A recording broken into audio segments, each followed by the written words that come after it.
Welcome to Off the Charts, episode of Dan's album analysis and rating. Today I have Kiss Music from the Elder, recommended by @concert_Steph. So cheers.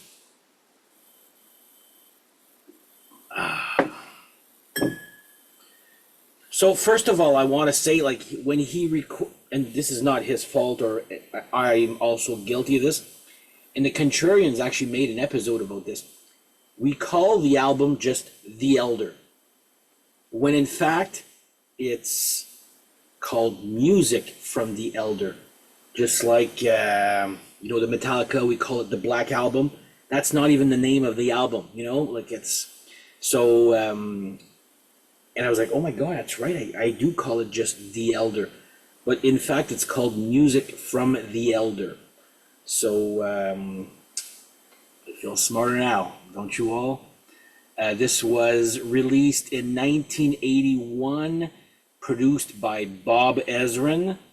You have Paul Stanley on guitar and vocals, Gene Simmons on bass and vocals, Ace Frehley on guitar and vocals, and Eric Carr on drums and background vocals.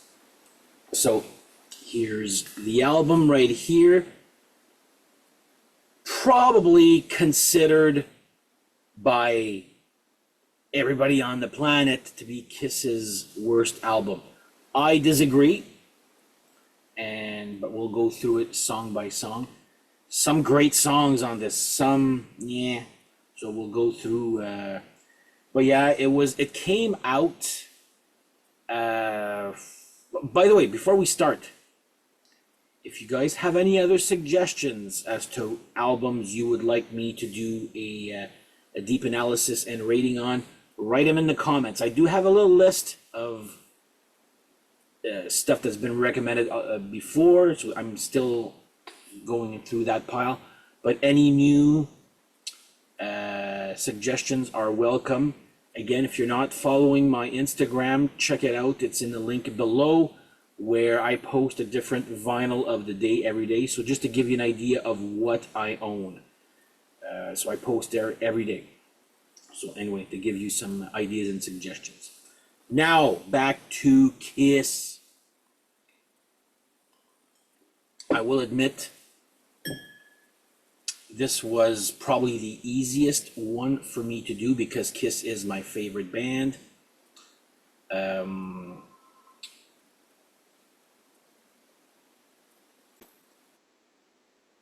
Sorry, the phone had just rang, so I just pressed pause for a little second there. Yeah, it was fairly easy for me to do because Kiss is my favorite band. I've listened to this many a times, as much as all the other albums. And I remember, so back then, The Elder, see, I'm doing it myself. Music from The Elder was actually very difficult to find on cassette, which is what pretty much we all bought at the time when we were teens there. I remember my neighbor had this. I remember seeing it. And by the way, so this album cover, I'm going to put it right here. Check out right here. So this is my hand on the door knocker at the Kiss Mini Putt in Las Vegas. So I said, okay, I need to do a picture of my hand with the door knocker. And there you go. So yeah, it was a big flop for Kiss, like huge. I'm not even sure if this, with all the reissues and people rebuying it, and there's some sort of revival from this album, as in it's not as bad as it was back in 1981, So we'll go through the whole thing there. Anyway, so Music from the Elder by @concert_Steph. Thank you for the suggestion. So album starts, by the way, there's two versions of this. I had the CD, and in 1997, Kiss reissued all their albums on remastered CDs. So the track listing up until 1997 was not what it was intended to be. Okay, it was what you'll see there, because the first three songs are not bangers. Like, they had to put The Oath as the first song just to give it a little bit of life, because it was anyway, you'll see there. So first song, Fanfare, which is it a song? Yeah, it is technically a song. So I'm gonna put it here. It's stuff we've heard before, probably done by the American Symphony Orchestra or St. Robert's Choir. It's just little trumpets there, just like an intro to an album there. I'm gonna give that one 5 out of 10. It does nothing, whether it's there or not. Like, I won't be like, oh my god, I can't believe they took out that song, if ever it's taken out from future releases. Like, it does nothing for me, but it is what it is. 5 out of 10 for me. Then it starts off with Just a Boy. And thinking about it, you have to put The Oath, then Fanfare, then Just a Boy. Like, this is how it was supposed to be. So Fanfare, then Just a Boy. Decent song. 6 out of 10 for me. It's a little bit of falsetto from Paul Stanley. Not his worst one on this album there. That one's coming up next. I still like it. I don't love it, if that makes any sense there. So yeah, Just a Boy gets a 6 out of 10 for me. Next up comes Odyssey. Now this one I'm actually conflicted. Great musical song, okay? Then Paul Stanley sings, and my God, he was miscast. Should have been either Gene. I don't know, but there's something with his vocals that just bugs me. But musically, I love the song. So I'm going to give it a 5 out of 10 just for that vocal performance. He's not singing bad. He's just not the right fit for this song. It doesn't fit. And by the way, like 2-3 years ago, I found out that Odyssey is a cover. I'll write it in the comments. I should have checked who it was by there. But yeah, it's a cover. I was like, okay. So there you go. Next up is Only You. So this one's actually an interesting one. Let me take a sip.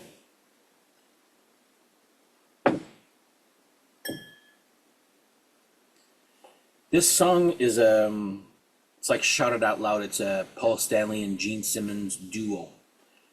It's actually a pretty good song, but the fun part is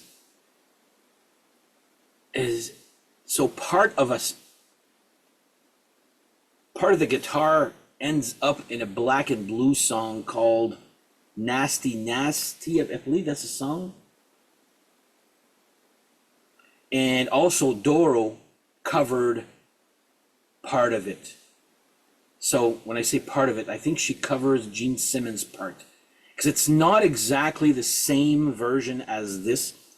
This it's like a song but divided in two. So Doro covers the first part sung by Gene, and then the second part, I guess, is omitted, and then the longer part by Gene gets put longer. Anyway, check it out. It's on Doro's self-titled Yellow album there. So yeah, Only You gets a 7 out of 10 from me for this year. Then comes Under the Rose. Now, I check, rankings or this and that, and apparently most of the time, Under the Rose is actually considered one of the best songs on the album. And to me, it's actually the worst one. And I'll tell you why. Not because of the song itself, but it's the recording or the mixing. It sounds so muffled. The voices, the vocals, I don't even know what the hell they're singing half the time. It's so like muffled into one big like blur there, or a wall of sound, I guess. I don't know there. Yeah, that one gets a 4 out of 10 for me. Not because of the song itself. I just can't listen to it without critiquing it, saying, that was mixed badly, or this and that there. But it's a decent song, but I don't understand what the hell they're talking about. And I know I'm not a lyric guy, but yeah, Under the Rose for me gets a 4 out of 10. Next up comes Dark Light, which is Ace Frehley's own, no, his only singing part on this album. Okay. I'm giving that one a 6 out of 10. Mostly because that intro was dumb. It's obviously a Jaws dun dun dun dun dun dun dun, that Jaws ripoff there. But it's a decent song. I do like it. It's not one of my favorite Ace Frehley songs there from Kiss there, but it's not my worst, his worst either. But yeah, Dark Light for me gets a 6 out of 10. Now we'll go to side 2. Yeah, it's not looking very promising from side 1. Side 2 is much better, by the way. Okay, World Without Heroes. Now, I think it's xylophone that I hear in there. It's a good ballad sung by Gene. If you see the video, he actually cries at the end. Well, I'm sure someone put a drop of something there, but anyway, yeah, he's got a tear. But what made me actually love the song even more was their version on Unplugged, which was like going into a totally different mood and it was great. I do love the song World Without Heroes. There's a video for it back then there. Yeah, I'm giving that one an 8 out of 10. I find it's a good ballad. It's a good song, and they played it live at the Kiss Unplugged, which actually I thought was great.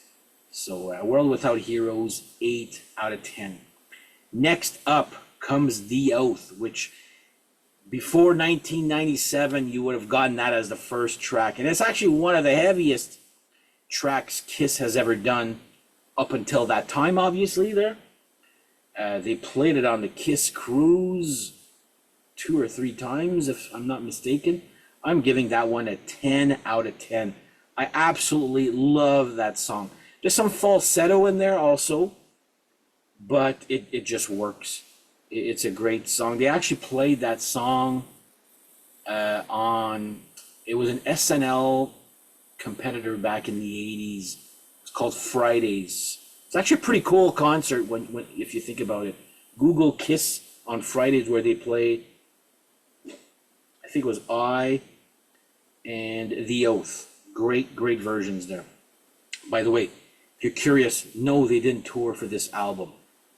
Sales were so bad, and of course I'm like, tours are usually like, how long after an album release do you plan a tour, like, or decide we're touring or we're not touring? Like, usually an album sometimes is out a week after or a week before or something like that. Were the sales that bad that there was only one copy sold, or like, oh god, we can't play a concert just to that one guy that bought the album, And I wasn't the guy. I wasn't that guy. Probably my neighbor, because I remember seeing it at the time there.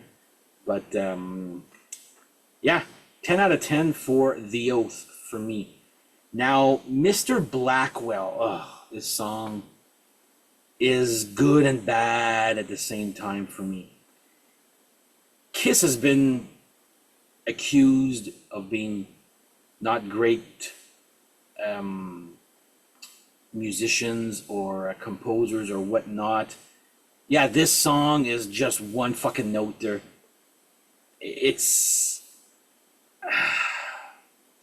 I'm not crazy about it, I can tell you that. It's dun dun dun dun. It's like, oh my god. It does nothing for me, Mr. Blackwell. I'm giving that one a 5 out of 10. That's being generous right now.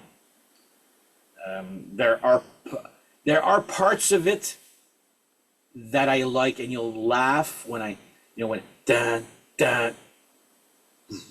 Like it's whatever happens after the da da.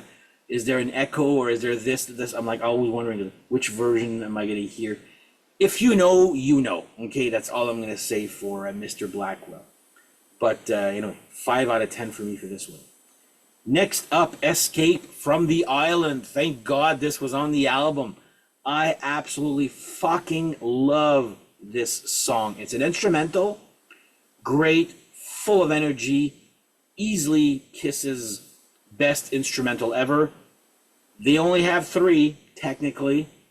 The other one is Love Theme from Kiss and Car Jam from Revenge there. I absolutely love... I got an ice cube here. I absolutely love Escape from the Island. I don't want to say love. It's a great, great instrumental rockin' tune. It's just like, wow. It's like, I guess it would... If this would have been a movie... Escape from the Island, that's when I don't know, if the escape on a speedboat or something else like swimming or running, it's just like that full of energy. They're escaping from it. How, I don't even know what period of time this, well, it says here so I'll show you the liner note. I'll talk about this after I finish my rating, okay? I is the next song, which is also a 10 out of 10.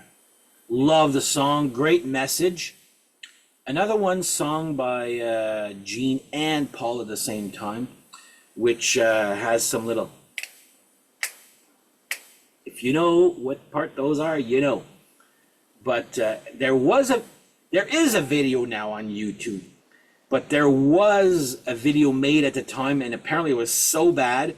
I don't mind it. The stage looks actually pretty cool. It's like in a film studio, obviously there. But yeah, I do enjoy 10 out of 10, big time for me. The video is actually pretty cool. Check it out on YouTube. It exists now. The thing was, oh fuck, I remember when it was. So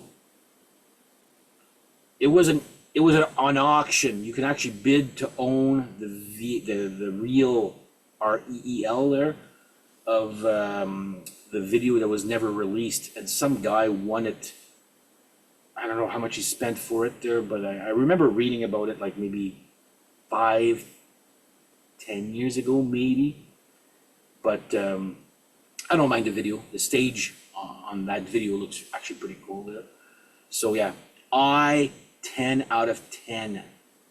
Now, I'll just open up the, so this is the inside. Not very Kiss-like, right? That's why I was saying, is that what era is this? It starts off with, when the earth was young, they were very old. I guess he's talking about the elder. Since the dawn of time, the elder have watched silently over a virgin world and its creatures. Creatures of the Night coming up after this album, right? Now they have assumed the form of mortals so that they might walk amongst men and guide them. The elder are an ideal. They embody the wisdom of the ages and the power of goodness and knowledge. But the elder were not alone in the beginning and are not alone still. Another force has existed eternally. In every place, in every time. That's a part of a song, actually. I never read this stuff there. Like, in every place, in every time, doo-doo-doo, the hero is born as if I am. Bam, bam, bam, bam. Yeah, that part. What song is that? Just right there, it's like escaping me there. An evil is loosed whose sole purpose is to destroy all that is good. And in every time and every place is the task of the elder to find and train a warrior, a champion to conquer the evil. And you find this part after there's like a little sketch at the end where, well, I certainly do, my lord. In fact, I think you're going to like this one. He's got a light in his eye and look of a champion, a real champion. Da, da, da, da, da. I've listened to this so many times. That should, like, as a looming cloud. You know what? This is not even interesting here. Go check out go check out your copy. Doesn't make for good YouTube videos. If I put it that way. Kiss the Elder. While not my favorite, it's not my least favorite of the Kiss catalog. And by doing a ranking, I noticed that side one, side two is great. Okay, the total comes to 6.9 out of 10. When you is it the Kiss album I listen to? I listen to it maybe once a year, easily. Okay, easily. I find it's more of a winter album. I don't listen to this during the summer. It'll depress me. But since you're already depressed in winter, right, it's the perfect album to listen to. But yeah, again, I remember at the time, it was super hard for me. Like, I remember with my friend Yan, back in our early teens, like at one time, we didn't have much money as early teens, but when we have that first job, well, what the hell, man, let's go buy those Kiss albums I'm missing. And we had them all, except for the music for the, see, I'm doing it again, Music from the Elder. And it took a while to get that album. It was hard to get. Even at used stores, it was very difficult. So yeah, it's anyway, finally got it, and the rest is history. I didn't find anything bad because I was discovering them at the same time as other albums I didn't have. So sure, with it's different. Hats off to making something different. And hats off to going back to what you're known for. Like, to me, a band, and I'm gonna make, you know what? I'm saying this now. I'm gonna make a rebuttal episode for that Maiden episode that I did was it last week or 2 weeks ago? It went viral for my standards, and I'm gonna comment in a way that this will make sense here. A band is allowed to experiment. I'm actually all for it. Make something different. But make it a one shot, maybe two, not just go and base your career on that and a whole change and then just alienate your fan base. Because now it's, for Maiden, it's like almost like 50-50 almost there. I don't know. But yeah, Kiss, Music from the Elder. Did you know that this is Paul Stanley's hand? Did I say that at the beginning? If not, I'm telling you right now. That is Paul Stanley's hand. There's a picture of him holding the door knocker, and he's like this here. Because he's holding it, he's like scared. Apparently he had a panic attack after he finished recording it. He goes, what the hell did we just do? My take on this, if this would have been a huge success, would Kiss be whining about this album? No, they wouldn't. But because it was a flop, then it's easy to go and blame this guy and that guy and whatever. Like, don't be proud of what you did, whether it succeeds or not. That's all I have to say for that. I like The Elder. I don't love it, but I do like it a lot. So thank you, Steph. See, to me, this was like low-hanging fruit, an obvious choice to go and do, but it actually was fresh for me to go and listen to and talk about it in length. But yeah, I bet, like I said, Kiss sometimes is so full of shit, okay? I love Kiss, they're my favorite band, but often they are so full of shit. If this was a success, this was not be, oh my God, this is brilliant and blah, blah, blah. Who knows? Coulda, woulda, shoulda, coulda, whatever the fucking saying is there. But yeah, it's because it was different. It was a total flop. Now it's slowly accepted now. Slowly. Some people say, oh, I do. I would say, like I said, I wouldn't say I love it. I like it. Anyway. Concert at concert_Steph. Thank you for the suggestion. Now, for all you viewers out there, once again, you are in charge of this series here. So any suggestions, put them in the comments of an album that you would like me to do a deep analysis and rating on. So there you go. On that note, thank you guys for watching, and we shall see you guys next episode. Take care. Bye-bye.